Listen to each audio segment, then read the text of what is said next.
part of what I think that the like master's degree in Purge that I attained during those days, um, which I just want to add as like more foundation to that because it really feels like something for me to bring through and Hmm. potentially for other people to tap into. It's not merely like uh it's not this kind of random just like, oh, I feel like I need to throw up.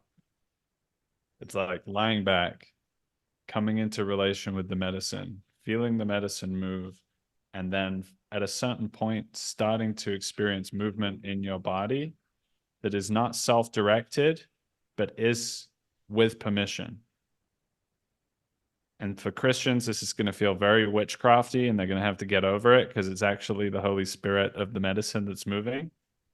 But it's going to start like, oh, wake up this hand, wake up this hand a little bit, shake it a little bit this way. And it's going to do the same with the feet. And then like a little bit with the leg, a little bit with the other leg, a little bit with the hips. And it's like, okay, I'm letting you come uh into a control, a form of control. I'm letting you come into movement of my body. And then from there, it can get highly, highly precise. And on several occasions, what I find happening is I'm lying back, my hips lift off the ground.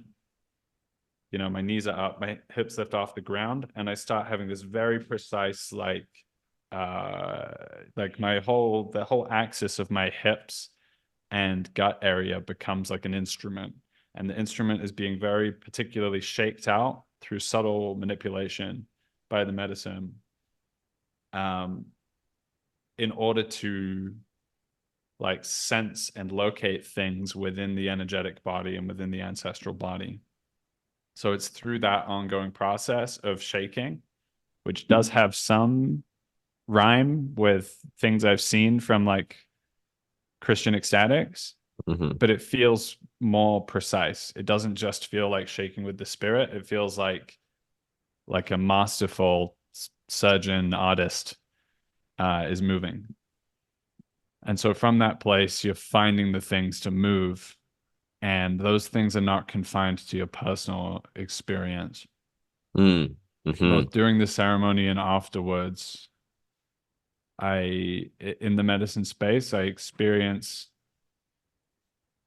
sins of the world Mm. coming in a deeply, deeply intimate way that I feel within myself.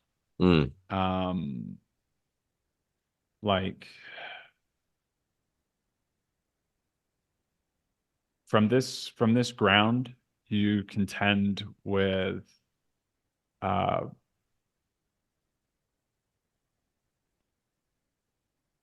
like God is the person being sexually assaulted and the Mm-hmm. person committing the sexual assault. Yeah, yeah, yeah. And you go into a place like those things present themselves to you, whether you've encountered them, you know, through people you know you're aware of this, or through the collective field, the sins of the world come and present themselves to you.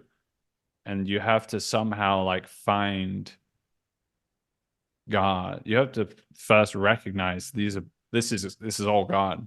Mm. This is all God. Um, Obviously asleep to God, Yeah, in deep, deep, profound ways, but these are all manifestations within God, and finding an absolving of that uh, seems to,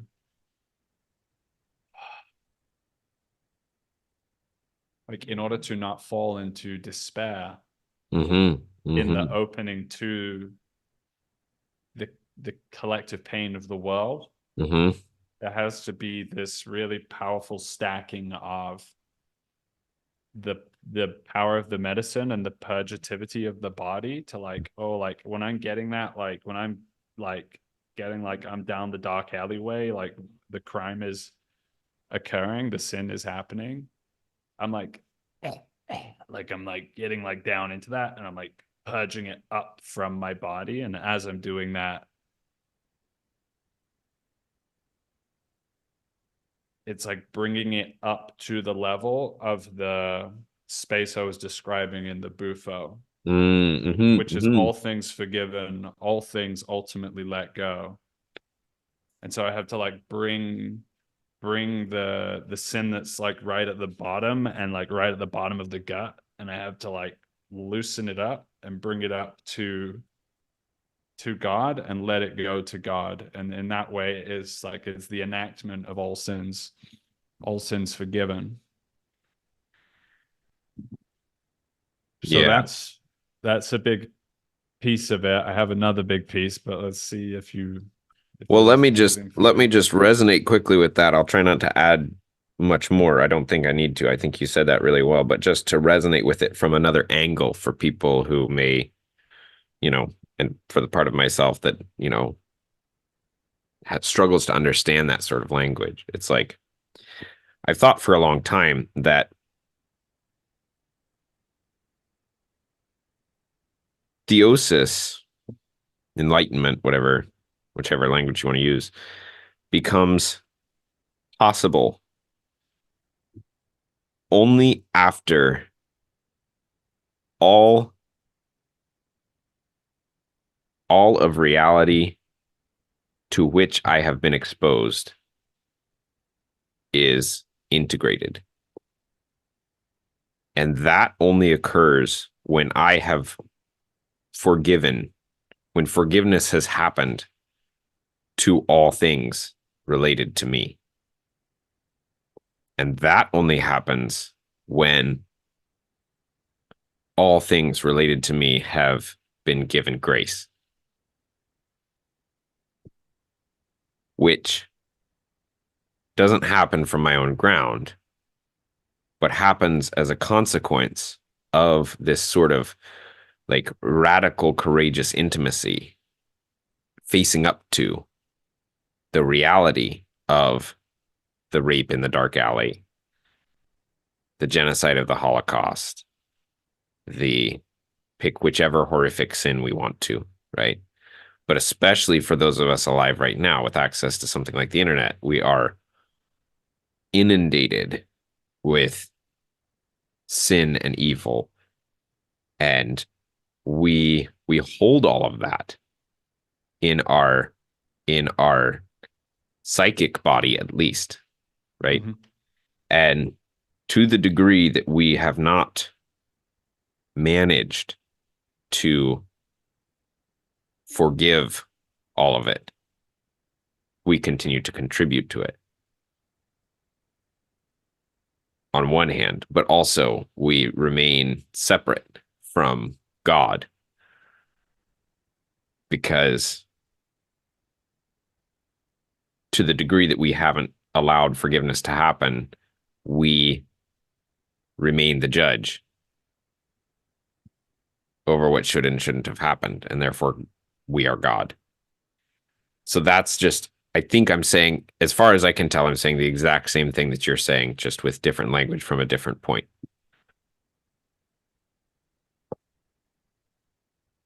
Yeah. Yeah, as I listen to that, I hear there's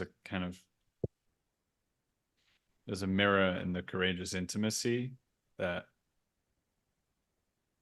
the courageous intimacy with God and the courageous intimacy with man. Yes, yes, yes, yes, yes, yes. Yeah. And this now, and now we're right back to Christology. Yeah. We're right back to Yeah. Jesus and the death and resurrection, Um, and especially the passion. mm, yeah, it's interesting.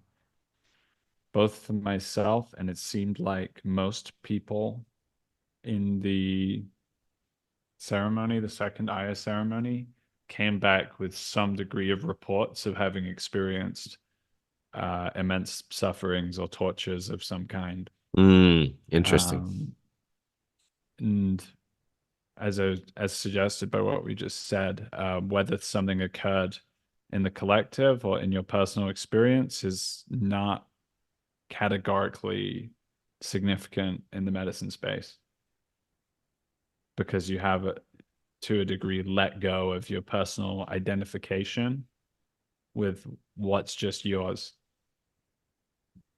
And it's more about your capacity to bless, move, purge everything that's coming through this space. And that's precisely what the curanderos, the healers, the shamans are doing, as far as I understand, like at an energetic level. And with their Icaros, they're engaging in the same process we are, by ourselves, but for the whole space. Right, right, And they're right. taking dark energies that are coming, and they're kind of like netting them up and giving them to God, netting them up, giving them to God. Yeah. Well, that's a cool way to think of that. Yes, I like that. It makes spatial sense as well in the context of the